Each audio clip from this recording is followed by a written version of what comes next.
Kāpēc to vispār vajag?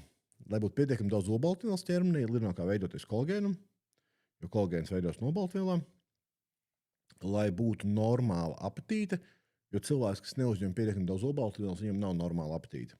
Viņam apetīte ir neadekvāta savam svaram.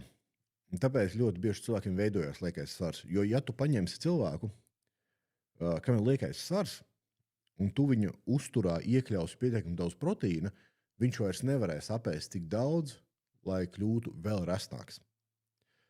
Tā kā viens no galvenajiem iemesliem, protams, ir sporta trūkums, bet, ja mēs skatāmies uz uzturu, tad uztura galvenā kļūda cilvēkam ir pārāk maz proteīna, jeb olbaltumvielas, kā to sauc latviski, uzturā. Ja katrs cilvēks iekļaut uzturā vajadzīgu olbaltumvielu daudzumu, kas ir tavs ķermeņa svars reiz 2, tad, ja tu sver 70 kg, 140 g olbaltumvielas, ja sver 100 kg, 200 g olbaltumvielas,